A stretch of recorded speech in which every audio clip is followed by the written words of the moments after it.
Start. Deepawali की सुगबुगाहट शुरू होते ही घरौंदे और मिट्टी के खिलौनों की यादें कुल बुलाने लगती हैं विराम। मिट्टी के ये खिलौने और मूर्तियाँ देखकर इन्हें बनाने वालों की याद आती है विराम। दीपावली से सप्ताह भर पहले ही वे महिलाएं सिर पर टोकरी रखे आवाज लगाती हुई चली आती थी। खिलौने ले लो, मूर्ति ले लो विराम। उनकी छोटी सी टोकरी से तरह तरह के मिट्टी के बर्तन, खिलौने, दिए, गणेश, लक्ष्मी की मूर्ति और मिट्टी की गुल्लक निकलती विराम। लेकिन अब तो न जाने कहाँ बिला गई वे महिलाएं, लोग और हमारी जिंदगी से वब अनमोल मिट्टी तो जैसे गायब ही हो गई विराम। न मिट्टी बची, न मिट्टी को चाहने वाले विराम। बची है बस उसकी यादें विराम पैरा।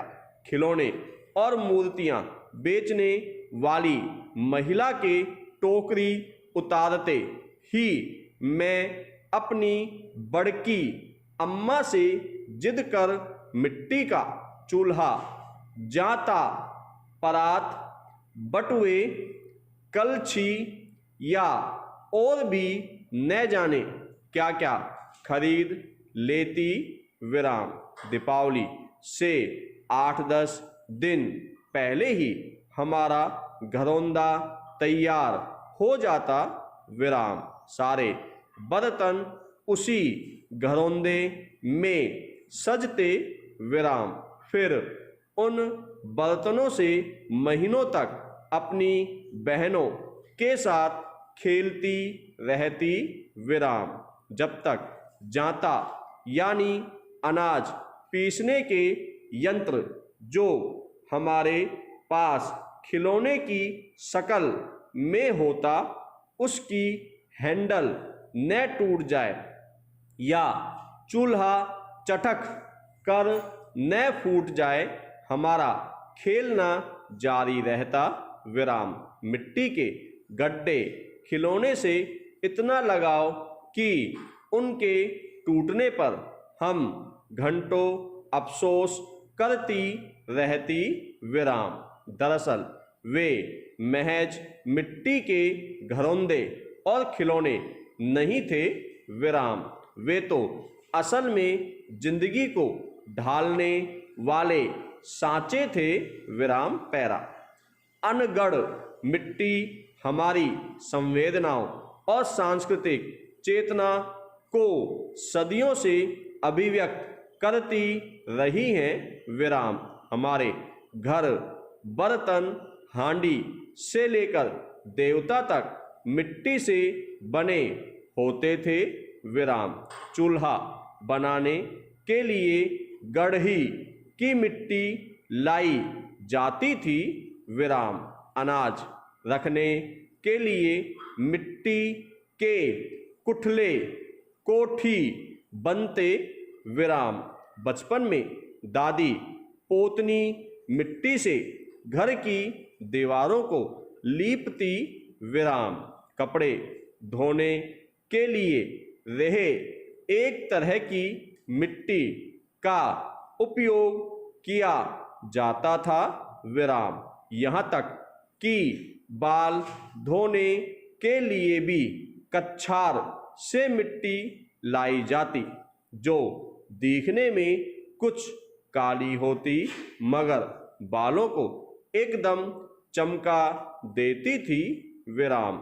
आज के शैम्पू की धुलाई के मुकाबले ज़्यादा साफ और मुलायम बाल और ज़्यादा स्वस्थ विराम। बड़की अम्मा बताती कि जब दौड़ते भागते बच्चे गिर पड़ते और उन्हें चोट लग जाती तो खेत की मिट्टी को उंगलियों के फाक से छानकर चोट की जगह पर लगा दिया जाता। विराम। फिर किसी टिटनस की सुई लगवाने की जरूरत न पड़ती। विराम।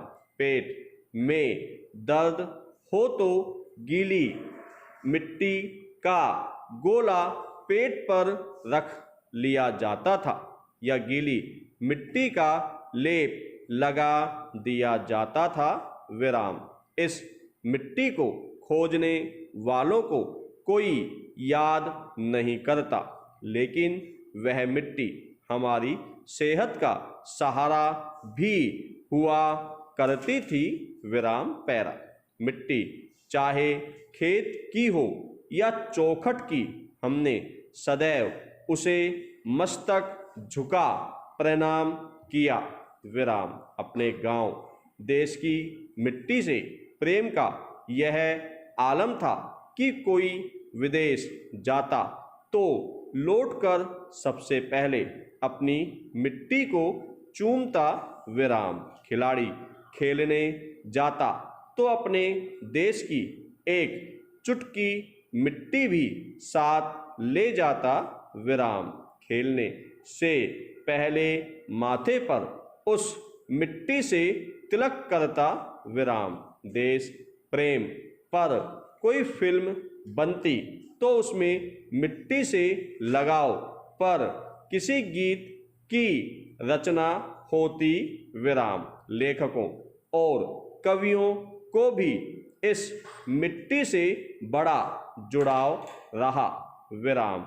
वे मिट्टी को जीवित प्राणी की श्रेणी में रख कविताएं लिखते। विराम। शिवमंगल सिंह सुमन की एक कविता में मिट्टी की संवेदना देखिए। मिट्टी में स्वर है, संयम है, होनी अनहोनी कह जाए, हंसकर हलाहल पी जाए, छाती पर सब कुछ सह जाए। विराम।